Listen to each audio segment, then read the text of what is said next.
Welcome to our first video. আমরা এই ভিডিওতে পাইথনের বেসিক নিয়ে আলোচনা করব।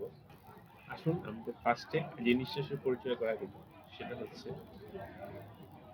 পাইথনে কিভাবে ইনপুট নিতে হয়। পাইথন একটা ইউজার ফ্রেন্ডলি ল্যাঙ্গুয়েজ যেটার সিনট্যাক্স খুবই সহজ এবং খুবই সহজেই বিগিনাররা এই ল্যাঙ্গুয়েজটা আয়ত্ত করতে পারে।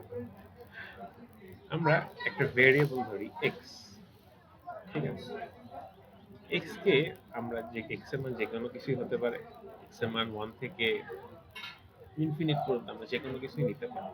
এক্স নির্ভর করতেছে আমাদের উপর, আমরা ইউজাররা কি ইনপুট দিচ্ছি।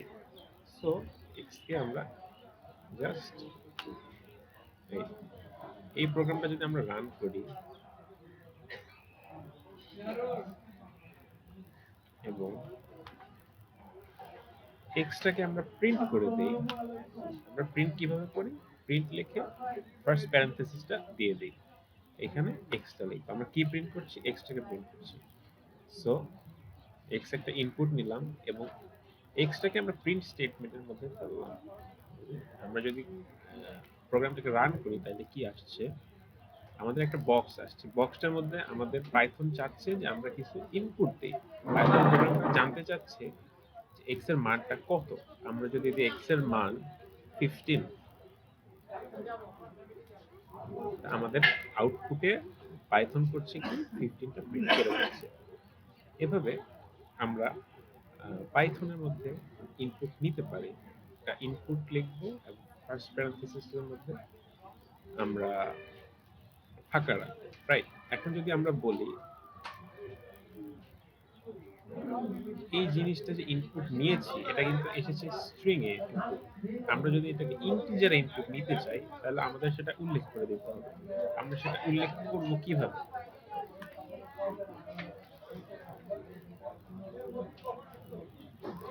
আমরা যদি স্ট্রিং ইনপুট নিলাম, আমরা কিন্তু এখানে যোগ বিয়োগ করতে পারবো না। লাইক আমরা যদি এখানে এক্স কে ইনপুট নিলাম একটা, ওয়াই কে আরেকটা ইনপুট নিলাম,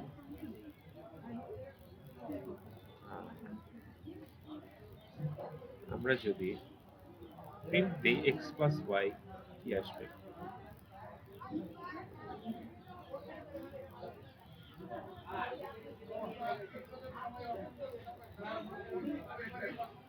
এক্স এর মান দিলাম আমরা। এই যে ফার্স্টের আরেকটা জিনিস, পাইথন হচ্ছে লাইন বাই লাইন আমাদের ইন্টারপ্রেট করে। সো আমরা প্রতি লাইন বাই লাইন পাইথনে চলবে। সো ফার্স্টে এক্স এর মান সে ইনপুট নিতে চাবে, এটা দিলাম আমরা 15, ওয়াই এর মান দিলাম আমরা 25।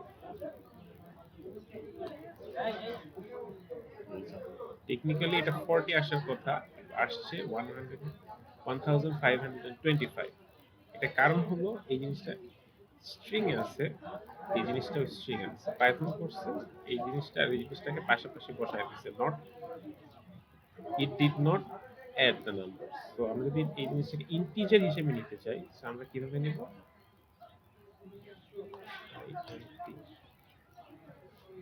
আমরা উল্লেখ করে দেবো যে এই জিনিসটাকে ইন্টিজার। সিমিলারলি আমরা এখানে উল্লেখ করে দেবো আইএনটি, একটা ইন্টিজার। এখন যদি আমরা প্রোগ্রামটা রান করি,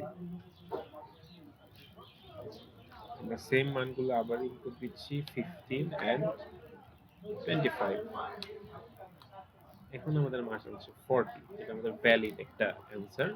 যেহেতু আমরা এখানে ইন্টিজার করে ইনপুট দিচ্ছি, এখানে আমরা ইন্টিজার করে ইনপুট দিচ্ছি।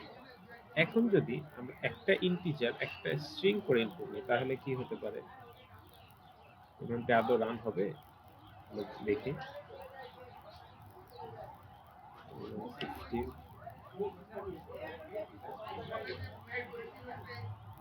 না, এরর দেখা যায়। yes। কারণ কি? আমরা একটা স্ট্রিং আর একটা ইন্টিজার একসাথে অ্যাড করতে পারি না, ঠিক আছে? তো এই জিনিসটা মাথায় রাখতে হবে যে আমরা কোন বেসের সাথে কোন বেস আমরা যোগ করতেছি। আর যদি আমরা কিছুই উল্লেখ করে না দেই তাহলে পাইথন এটাকে স্ট্রিং ফরম্যাটেই ধরে নেবে। এটা লেখা যা আর সেকেন্ড লাইনে কিছু না লেখাও সেম। লাইক স্ট্রিং ভ্যালু নিলাম, সাপোজ এক্স এর ভ্যালু নিলাম ইউটিউব, আর ওয়্যার ভ্যালু লার্নিং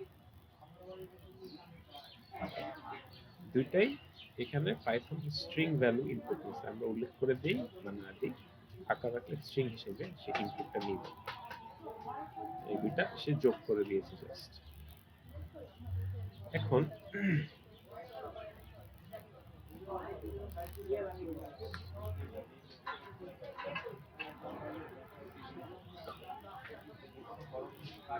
এখন যদি আমরা কোনো জিনিস ডেসিমালে নিতে চাই, লাইক এক্স এর মান হচ্ছে পাই এর মানের সমান 3.1416, তাহলে আমরা কি করব? আমরা যদি চেষ্টা করে দেখি কি আসে। এক্স আর ওয়াই ইন্টিজার, এক্স এর মান যদি আমরা পাই এর মান ধরে নিচ্ছি, যেটা হচ্ছে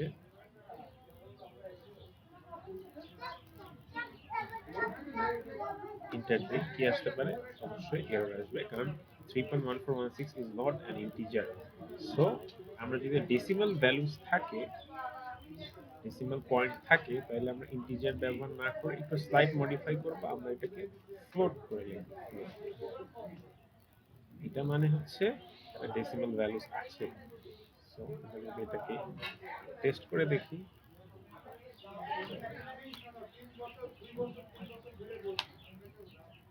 এক্স হচ্ছে একটা ফ্লোট ভ্যালু ইনপুট নিচ্ছি, যেখানে আমাদের ডেসিমাল ভ্যালু থাকবে, ওয়াই হচ্ছে আমরা ইন্টিজার ভ্যালু নিচ্ছি, যেটা কোনো ডেসিমাল পয়েন্ট নেই। দুইটার যোগ হবে, দুইটাই নাম্বারের মধ্যে।